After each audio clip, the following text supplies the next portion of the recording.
Alors, Jaguar I-Pace, bon bah, ils ont une nouvelle vie. Ils sont réutilisés pour Waymo, en fait, par Waymo. Plus de 2000 Jaguar I-Pace vont être convertis en taxi autonome dans une nouvelle usine aux États-Unis. Waymo, filiale d'Alphabet et Mania, un sous-traitant automobile autrichien, vient d'annoncer la mise en place d'un nouveau partenariat. Actuellement, l'entreprise exploite une flotte de 1500 Jaguar I-Pace autonomes dans plusieurs villes américaines, notamment Phoenix, San Francisco, Los Angeles et Austin. Chaque semaine, ces véhicules réalisent plus de 250 000 trajets payants. Pour accompagner sa croissance, Waymo prévoit de lancer son service dans de nouvelles métropoles. C'est marrant, qu'est-ce qu'ils trouvent ces Jaguar I-Pace? Pourquoi ils les prennent ces véhicules-là alors qu'il y a peut-être mieux? Peut-être qu'ils les ont à pas cher, remarque. Ces véhicules seront transformés par Mania dans une nouvelle usine située à Mesa, en Arizona. Le sous-traitant connaît bien le véhicule puisque c'est lui qui fabrique depuis sa commercialisation en 2018. C'est comme Fisker en fait, c'est Mania aussi qui faisait les Océans là. Un SUV dont la fin de carrière n'est pas très glorieuse. De nombreux exemplaires ont été rachetés par la marque pour les mettre en circuit. Waymo y trouve son compte, il faut dire que ce ne sont pas des IPS comme les autres, en effet la conversion de l'engin électrique inclut l'installation de capteurs LiDAR, de nombreux radars, de 29 caméras et du système de conduite autonome Waymo Driver de 6ème génération, une expertise que Mania maîtrise parfaitement. L'usine de Mesa, qui s'étend sur 22 000 m², a été conçue pour optimiser les opérations de la conversion. Ken Tiu, responsable de la production chez Waymo, a souligné que cette infrastructure pourrait produire plusieurs dizaines de milliers de véhicules par an si la demande suit. Et limite, Jaguar, ils vont reproduire des I-Pace pour les transférer à Waymo, quoi. Ok, bon, bah en vrai, c'est pas si mal. Vaut mieux qu'ils servent à ça qu'ils aillent à la casse, du coup. S'ils sont fiables et robustes, bon, why not? Ça leur fait une seconde vie, c'est pas si mal. Allez, ciao. Mercedes-AMG tease sa voiture électrique. Alors, on espère qu'elle sera plus aboutie que la CLA qui était un peu décevante au final. On rappelle que la CLA ne peut pas se recharger sur des bandes 400 volts, ce qui est juste honteux. C'est la moitié des bandes rapides en France, par exemple. L'autre moitié, c'est des 800 volts compatibles, mais bon, quand même, enfin, ça reste assez honteux, je trouve. J'espère que celle-là pourra, mais j'en suis pas si sûr, hein, parce qu'à mon avis, ça sera du 800 volts aussi. Ces bijoux technologiques délivrent une puissance incroyable. Chaque moteur atteint 480 chevaux et 800 Nm de couple. Les versions les plus extrêmes pourraient flirter avec 1000 voire 2000 chevaux grâce à une configuration à 4 moteurs. Mercedes mise sur une batterie haute performance pour offrir une autonomie et des temps de recharge impressionnants. Ce modèle révolutionnaire incarnera également le virage stratégique de la marque, qui abandonne l'appellation EQ pour intégrer pleinement ses électriques dans ses gammes principales. Elle serait révélée en juin. Un SUV basé sur la même architecture AMG-EA suivra, de quoi séduire les amateurs de polyvalence et de sportivité. Ils veulent couper l'herbe sous le pied de Ferrari. D'accord, bon, bah, à voir ce que ça peut donner.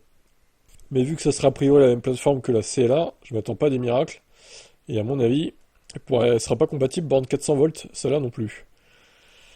Attendons de voir en juin, dans un mois.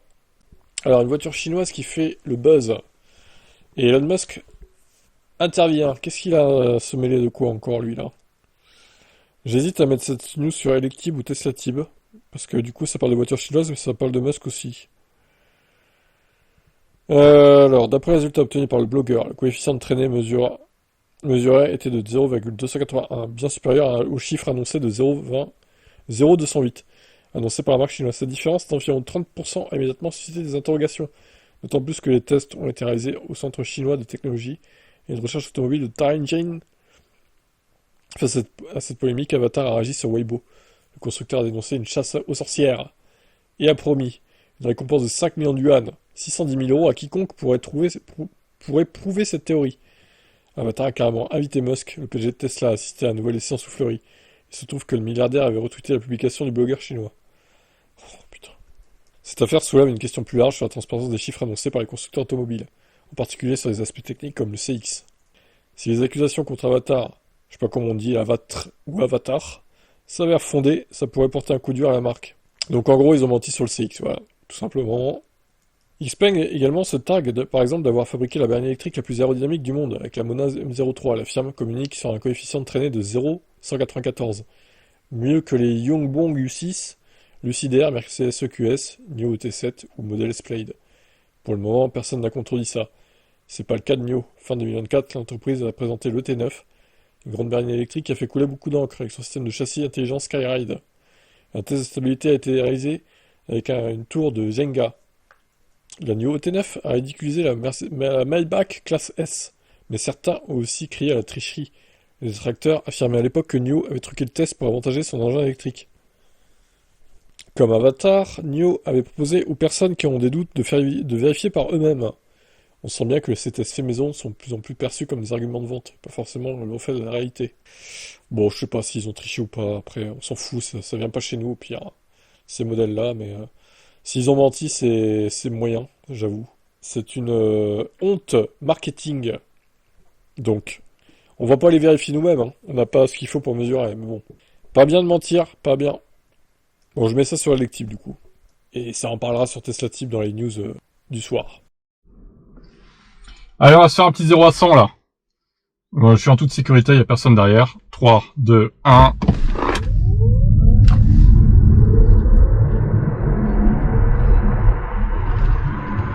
Top. Ouais, 7 secondes. Ouais, c'est ce qui était donné. Hein. Ça va, ça patine pas, rien. Nickel. Beau 0 à 100, petit Niro. En mode sport, hein, je précise évidemment, il y a un peu plus de réactivité à la pédale. Non, c'est bien, c'est bien. C'est ce qui est donné pour officiellement. Hein, c'était 7 secondes 3 ou 4 d'ailleurs, je crois. Il fait un poil mieux. Non, c'est bien, c'est bien. Bon, après, je suis à 92% de batterie aussi. Hein. Je suis vraiment à fond quasiment, donc il y a toute la puissance qui est là. Mais c'est bien, c'est cohérent. Aucun patinage, contrairement au Kona. Hein. Rappelez-vous, des fois j'en ai fait des 0 à 100 en vidéo et ça patinait à l'avant. Hein. Il y avait plus de couple, c'est pour ça en fait. Là, il y a une meilleure motricité quand même. Meilleure gestion de la motricité, donc il n'y a pas de perte à l'accélération et ça use un peu moins les pneus du coup, j'imagine. Donc c'est tant mieux. Ma foi, petit 0 à 100 réussi. Ça fait plaisir. Après voilà, il y a plus puissant hein, en VE, j'en suis conscient, mais en vrai 7 secondes c'est déjà pas mal, hein, je trouve. Pour les reprises et tout, il est très bien. Bon par contre, s'il y a un jour, bon, j'aurai sûrement un autre VE un jour, et je ferai en sorte d'en acheter un plus puissant encore.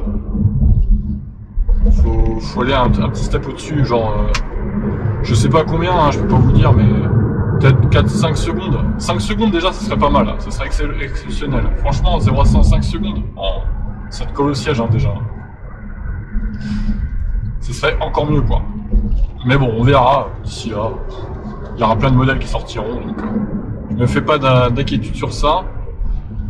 Voilà, ce court vidéogramme, on va s'arrêter là du coup. Je vais vous dire à plus pour d'autres vidéos. Et puis abonnez-vous à Tesla Tip également, les news Tesla. Et on se retrouve pour d'autres vidéos bientôt. Les actus F1 sur mes chaînes F1 aussi, n'oubliez pas. Et les actus VE sur Electib. Allez, bye!